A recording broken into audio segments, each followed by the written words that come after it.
এগুলোতে আমরা অভিযুক্ত হয়েছি, মানুষ আমাদের ছুঁড়ে ফেলে দিয়েছে, আমাদের হারিয়ে দিয়েছে। সেই একই রোগ যদি চলতে থাকে, এবং 3 মাস তো 90 দিন 100 দিন হয়ে গেল, তাহলে সরকারকে তো দায় নিতে হবে, এটা তো বললে হবে না।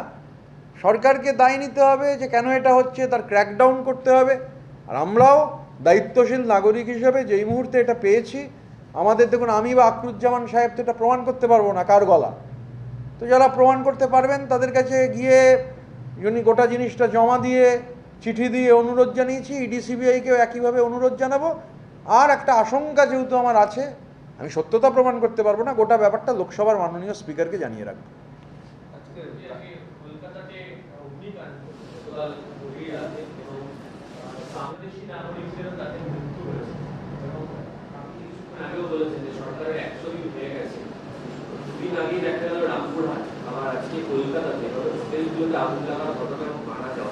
প্রথম কথা, যারা মারা গিয়েছেন তাদের পরিবার পরিজন, তাদের প্রতি সমবেদনা, তাদের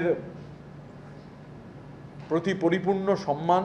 এ তো মানে ভাষা দিয়ে জীবন চলে যাওয়া তো কোনোভাবেই, মানে তার কোনো জীবন যে হারালেন বা যার পরিবারের লোক জীবন হারালেন, এরমভাবে জীবন হারালেন, এ কোনো ভাষা দিয়ে দুঃখ প্রকাশ করা যায় না।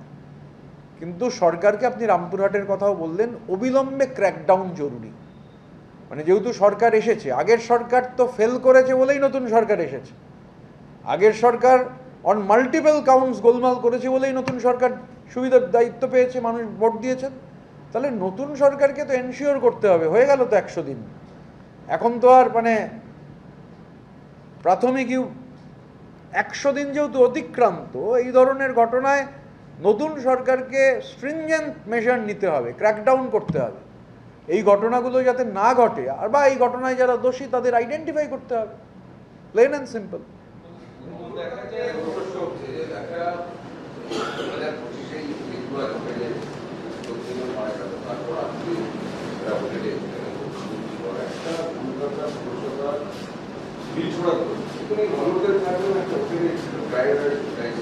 দেখুন, থাকবে কি থাকবে না তার মধ্যে তো আমি যেতে পারবো না। এটা সরকার, এজেন্সিস রয়েছে, সরকার রয়েছে, সরকার, নতুন সরকার 1 মাস হয়ে গেছে, প্রশাসক রয়েছেন। তো এটা সরকারকে ঠিক করতে হবে কি হবে। This is an administrative decision. এখানে আমরা বিরোধীরা তো ঠিক করে দিতে পারবো না যে কিভাবে হচ্ছে, ক্র্যাকডাউন হবে কি হবে না, নজরদারি থাকবে কি থাকবে না। যারা দায়িত্বে আছেন এটা তাদের হচ্ছে ঠিক করতে হবে।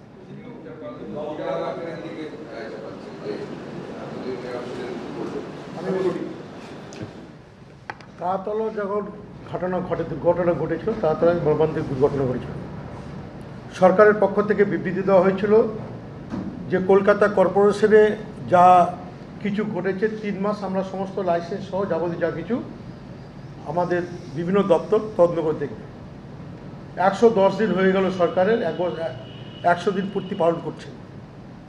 সরকারের বিভিন্ন মন্ত্রীকে দেখছি যারা গরিব মানুষ, ফুটপাতকে পরিষ্কার করার জন্য প্রাণপণ চেষ্টা করছে, যা দিন আনে দিন খাটে, গরিবের পেটে লাথি মারার জন্য ঘুম থেকে উঠেই দেখছি টিভি মিডিয়া, সোশ্যাল মিডিয়াকে নিয়ে রাজ্যের মন্ত্রীরা ফুটপাত পরিষ্কার করার জন্য নেমে যাচ্ছে। কিন্তু 2 মাস আগে বিধানসভায় দাঁড়িয়ে যে বিবৃতি হয়েছিল, আমরা সরকার কাছে জানতে চাই যে বা যারা এই ঘটনার সাথে যুক্ত বা লাইসেন্স কিভাবে পেলো বা এর কেন তদারকি নেই। একটা সিএসসির বিদ্যুৎ একটা ঘরের মধ্যে যেখানে একটা এসি টানতে পারে সেখানে 4টা এসি কানেকশন হয়ে যাচ্ছে। এই যে ব্যর্থতা, এই ব্যর্থতার দায়িত্ব সরকারকে নিতে হবে। এটা তো পুরনো সরকারের উপর চাপিয়ে দিয়ে সব দায় সারানো যাবে না। কারণ পুরনো সরকারের আমাদের ব্যর্থতা ছিল, কিছু ভুল ছিল, ত্রুটি ছিল, তাই তো মানুষ পরিবর্তন করে নিয়ে এসছে। আর আপনি ব্যর্থতার দায় পুরনো সরকারকে চাপিয়ে যাবেন, এটা হতে পারে না। এই দায় এবং দায়িত্ব সরকারকে নিতে হবে এবং সরকারকে এটা প্রকাশ্য বলতে হবে এতগুলো মানুষের প্রাণ কেন গেল আমরাও জানতে চাই সরকারের কাছে। কারণ 3 মাস আগে বলার পরও যেখানে সরকার বলেছিল যে আমরা এই তারাতলা কাণ্ডের ঘটনার পরে কোথায় লাইসেন্স হচ্ছে, কোথায় দুর্নীতি হচ্ছে, এই লোক আমরা রিভিউ করব, কোনো রকম লাইসেন্স দেওয়া যাবে না। তো এতদূর পর্যন্ত এরকম ঘটনা কলকাতার বুকে মহানগরী একবারে, যেখানে ফায়ার ব্রিগেড, যেখানে কলকাতা পুলিশের হেডকোয়ার্টার, তার থেকে ঢিলছোড়া দূরত্বে এরকম কাণ্ড ঘটে যাচ্ছে, সরকারের নজর থাকবে না, এটা হতে পারে না।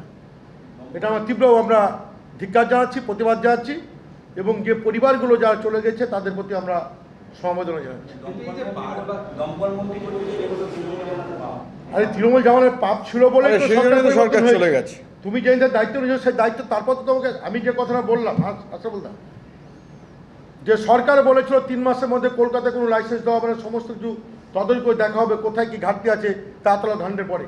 তো তোমরা ফায়ার ব্রিগেডে কোথায় কি এতগুলো লাইসেন্স চলছে, চলছে, তোমরা রাস্তা পরিষ্কার করতে ঘুম থেকে উঠে চলে যাচ্ছ, আপনাদের টিভি ক্যামেরা ঝলক মারছে, মন্ত্রী দাঁড়িয়ে রাস্তা পরিষ্কার করছে, আর আধিকারিকদের নির্দেশ দিতে পারলেন না যে কোথায় কি কি ত্রুটি আছে, কোথায় এমার্জেন্সির দরকার আছে, ফায়ারটা আমাদের খুব এমার্জেন্সি, এগুলো সরকার ঘুম ভাঙলো না, সরকার দেখতে পারলেন না, এই ব্যর্থতা কার? Battery 100%.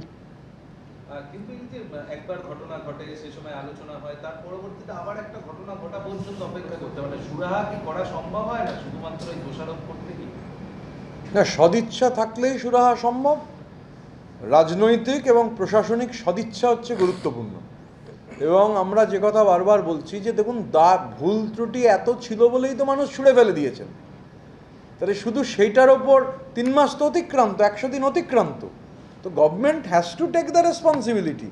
এটা তো খুব সহজ ব্যাপার, কারুর গায়ে দায় চাপিয়ে দেয়। আরে দায় ছিল বলেই তো লোকে ছুঁড়ে ফেলে দিয়েছে। Now you are in the government, you have to take the responsibility. রাজনৈতিক সদিচ্ছা, প্রশাসনিক সদিচ্ছা সরকারকেই দেখাতে হবে, কারণ মানুষের ভোটে সরকার হচ্ছে নির্বাচিত হয়েছে।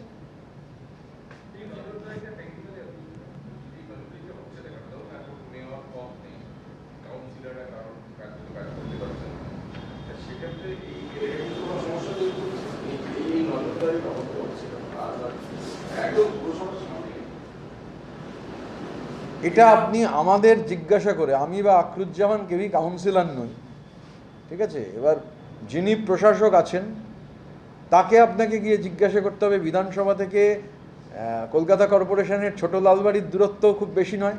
আমি অনুরোধ করব আপনারা এখান থেকে বেরিয়ে গিয়ে যিনি প্রশাসক আছে তাকে জিজ্ঞাসা করুন।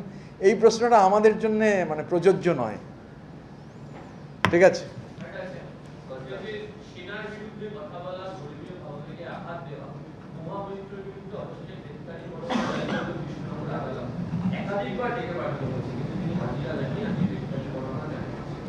এখন দেখুন, আদালত কাউকে যদি ডেকে পাঠায়, আমাদের দেশে তো আইন কানুন রয়েছে, যা নিয়ম আছে, কনস্টিটিউশনাল যে ফ্রেমওয়ার্ক, আমাদের লিগ্যাল যে ফ্রেমওয়ার্ক, তাতে যদি আদালত সমন দেয়, কেউ যদি না যান, তাহলে তো নর্মাল যে গ্রেপ্তারি পরোয়ানা জারি হবে। মানে এখন হয়তো মহুয়া দেবী গত 15 বছরের ধারাবাহিকতাটা থেকে বেরোতে পারেননি, মানে হয়তো সেই কারণে হয়তো মনে করেছেন যাওয়ার দরকার নেই।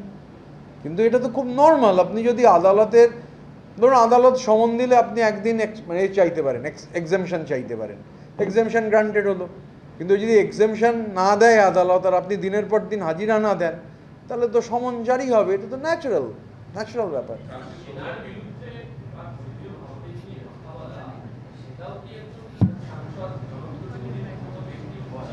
শুনুন, যে জনপ্রতিনিধি মানে ওই ওটিপিটা তো, আমি তো এমপি ছিলাম, ওটিপিটা তো আমার মোবাইলে আসে, আমি কোয়েশ্চেন দেবো, আমার মোবাইলে আসবে। তা আমার ওটিপি, যিনি যার ওটিপিটাই অন্য লোককে দিয়ে দেন, অন্য দেশ থেকে যার ওটিপি দিয়ে প্রশ্ন হয়, এবং শুধুমাত্র কতগুলো ডেফিনিট কোয়েশ্চেন, এবং সে নিয়ে তার সদস্যপদ খারিজ হয়েছিল, তার থেকে এর বেশি কিছু এক্সপেক্টেড নয়।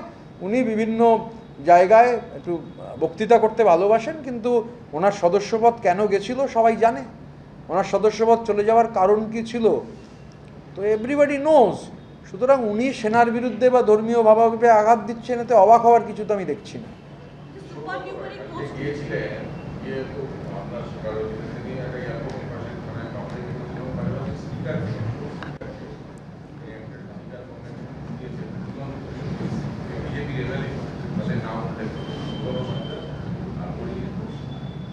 এটা স্পিকার এবং অধ্যাপক সৌগত রায়ের বিষয়।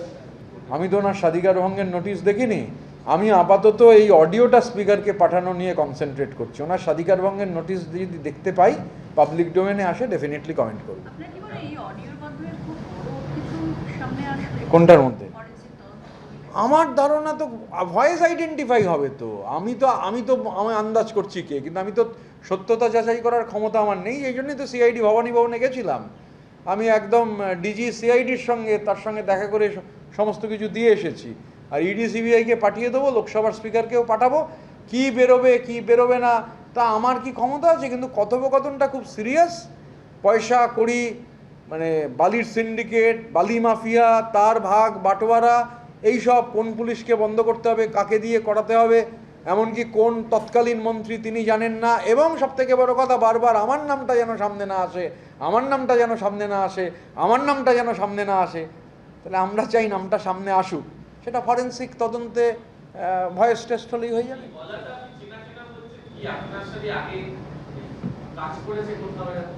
দেখুন, আমার কি মনে হয়েছে সেটা ইম্পর্টেন্ট নয়। সিআইডি, সিবিআই আর ইডির কি মনে হবে সেটা ইম্পর্টেন্ট। আমি কি মনে করছি সেটা ইম্পর্টেন্ট নয়। আমার কাছে যেহেতু মানে ফরেন্সিক কোনো এক্সপার্টাইজ নেই, সেট আপ নেই, আমার কাছে খালি ক্রিকবাস রয়েছে। সেই ক্রিকবাসের কথা আমি বললাম। সমাজদারকে ইশারা কি কাফি? 26,000 শিক্ষকের মেয়াদ বাড়ানোর জন্য 26,000 শিক্ষকের মেয়াদ বাড়ানোর জন্য এসএসসি এবং মধ্যশিক্ষা পর্ষদ তারা সুপ্রিম কোর্টে আবেদন 31 আগস্টে তাদের মেয়াদ শেষ হচ্ছে। চাকরি হারা যে চাকরি, এইটা আপনাকে এসএসসি এবং মধ্যশিক্ষা পর্ষদকে জিজ্ঞাসা করতে হবে।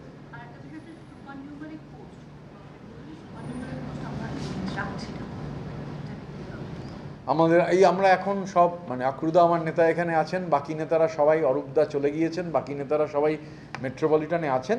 আমরা এটা নিয়ে আলোচনা করব, কালেকটিভলি জানাবো আমাদের মতামত কি। এবিপি আনন্দ, এগিয়ে থাকে, এগিয়ে রাখে।